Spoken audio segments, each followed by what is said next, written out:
It does smell great. You need especially taste that division. duck. Interest and anything I can do to really lend my name. Good stuff in the community. Why this particular cause?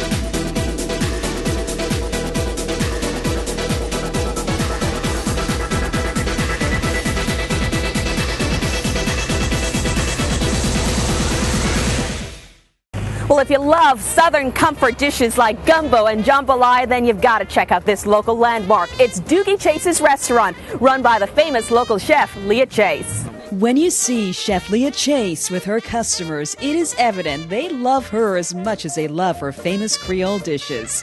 What's it like to be known as a Creole queen of cuisine? That's your name. That is funny because I'm not a chef, as you know. Yes, you are. I am just a cook. This 86-year-old, though, is no ordinary cook.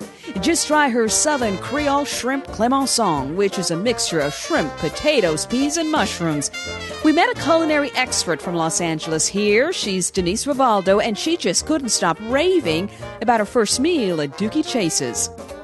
I use the word sophisticated because it was perfectly done. I mean, that catfish was moist, and then there was a little remoulade sauce that was perfect. Dookei has a history of making good food, and it's evident by the people who come here.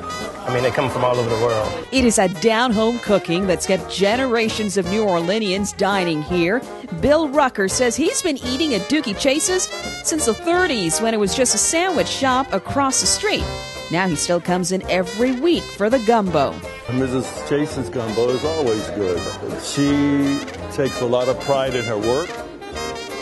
She wants her customers to be satisfied. With each dish, you also get a bit of history, as Miss Leah told us about her signature Creole gumbo. The Creoles made the two kinds of sausage, chicken, and shrimp and crab in it. And you never had a meal, a festive meal particularly, if you didn't have that gumbo. Chef Leah's history with the restaurant began in 1945 when she married musician Edgar Dookei Chase. His family owned the restaurant, and not long after their marriage, Miss Leah transformed the menu to reflect her own family's Creole recipes. She also explained to us the distinction between the city's two types of Creole cuisine, the one served here and the other served at upscale restaurants like Commander's Palace. Commander's Palace is that Creole with their ancestors or Spanish and French. They are descendants of that. When you come here, we have Creole, might be a little Spanish and French maybe, but a lot of African. Especially in that gumbo. Yeah, a lot of African and Caribbean kind of stuff. So it's a mixture is what it is. And that's what makes our city so interesting, Liz. People come in, it's fascinating to them because they have never seen, and you will never see what we see in New Orleans anywhere else. Over the decades, many famous have dined on Miss Leah's cooking, like former President Bush. Well, Mr. Bush, I fed him dinner one night, and then the next time he came, he wanted me to fix him breakfast, and I did. And he particularly liked grits and quail. Wow. He said, I never had that before, Leah, and I love it.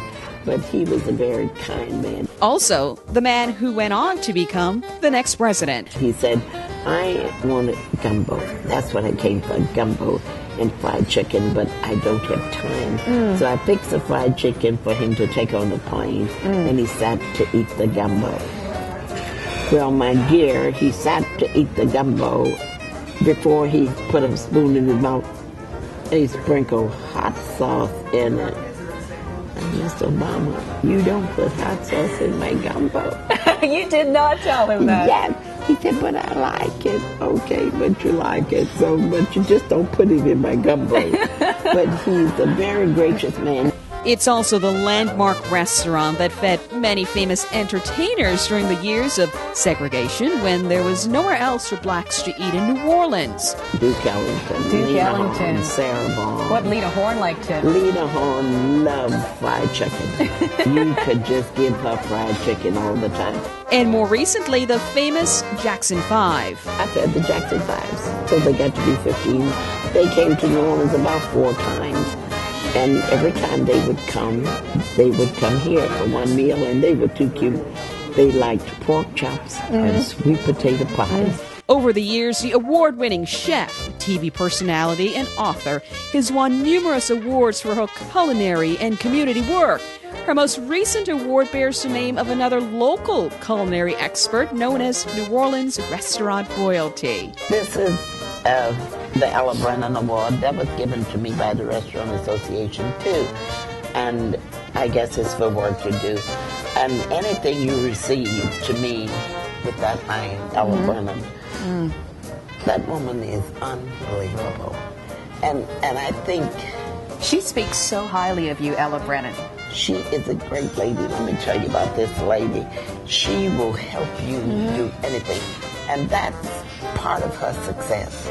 It's because of her tenacity and help from fellow chefs in the city and around the world, she was able to reopen after Katrina badly flooded this area. 4 years later, the place known for its original Creole cuisine and African American art is back in business. Tell me about this. You say it's really New Orleans? It's really New Orleans, and Bruce is self-taught, but he does everything. That's what we are in New Orleans. We dance when you're born, we dance when you die, we just dance all the time.